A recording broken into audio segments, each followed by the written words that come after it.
Good. Nobody got injured, and we can go ahead and showcase who the best is come November 25th. For me, for many, many years, you were the most avoided fighter.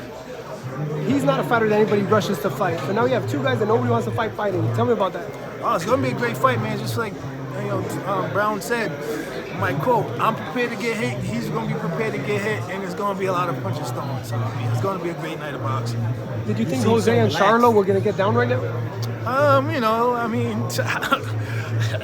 It's not my business. What's good with the relaxed vibe, man? I mean, fight week, beginning of the week, but I haven't experienced the fight week with you before. What's this been like for you? I mean, just like any other fight, man, we do what we do. I'm confident. I've been doing this for a long time. We're just ready to rumble at this point, you know? I mean, I don't need to do the whole, back and forth and stuff like that. I do it in my own way.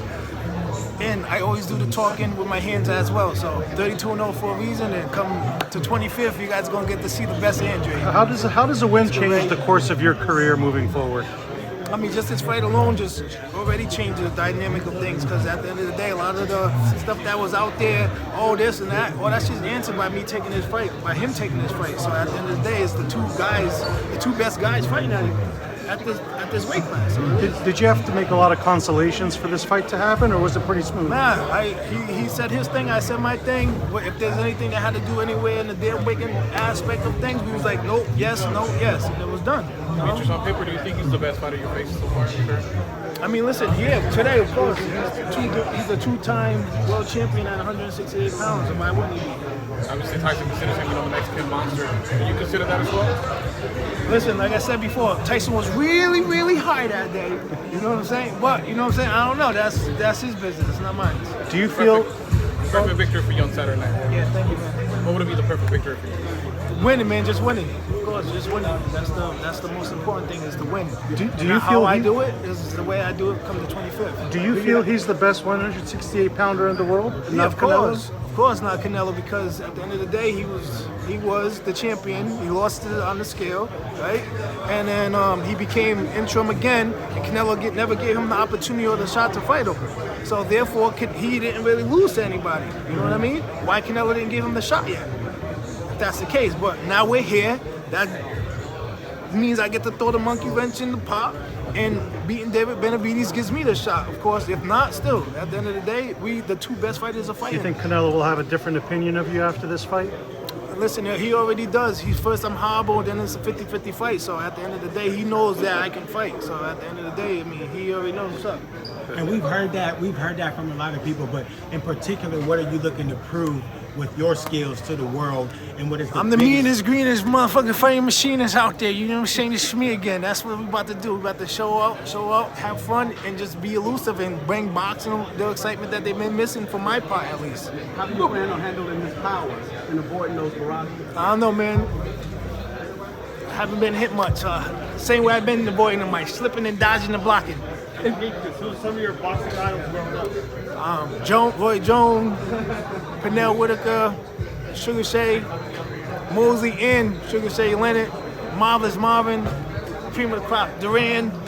Can you do the moving and dodging without making it look like it's boring, like hitting them back and stuff? Because you know what happened with Shakur the other day, right? Yeah, nah. I mean, listen, that's dumb. But this is two guys that's going to attain. Boo Boo, if you had $1 million to bet on the undercard, how do you bet? I don't even know. I haven't even looked at to see what it is, but I'm definitely going to bet on black the whole night through.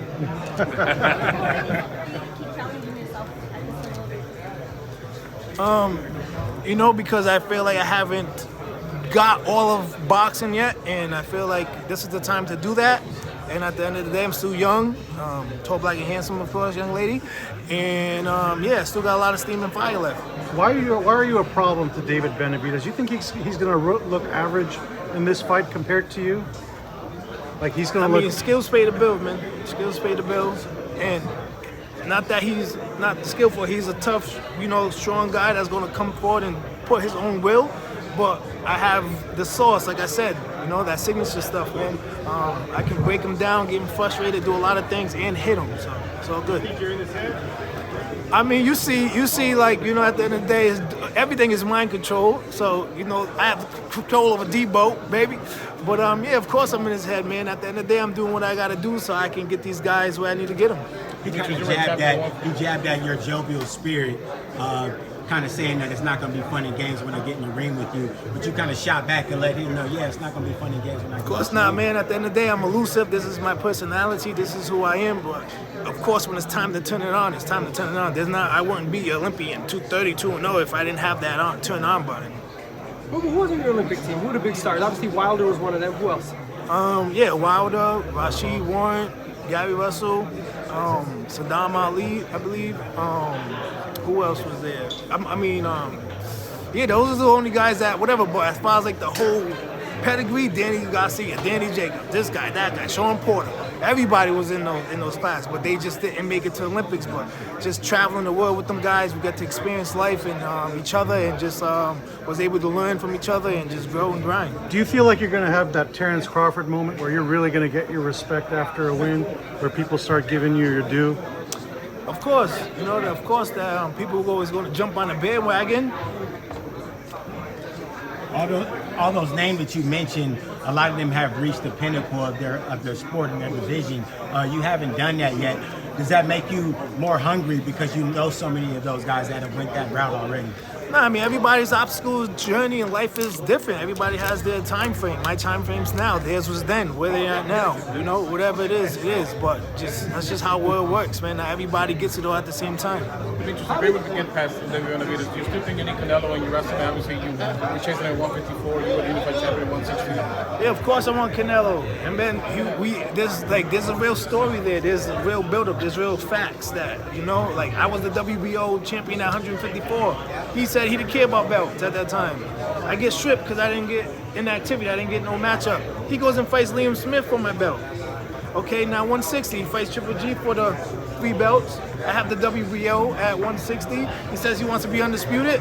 What he do? I blamed it on paperwork and for Kovalev, who is, no disrespect, Kovalev's kind of damaged goods.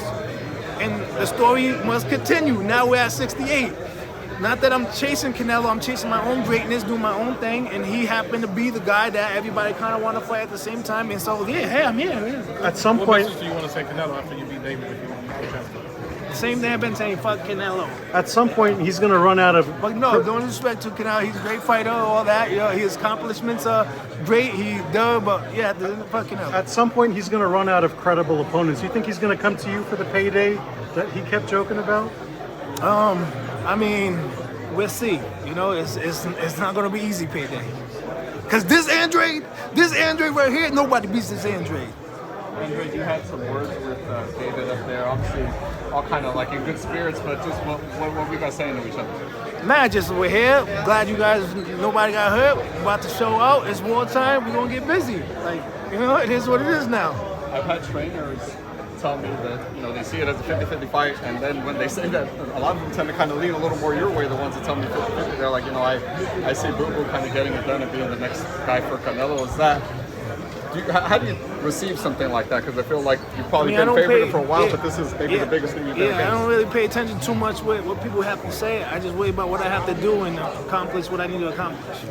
Your eyes a little red, man. Someone touched you in sparring a little bit. You know, it happens in boxing. You get beat up, and sometimes you do the beating. Thank you. All right, no problem. Appreciate it.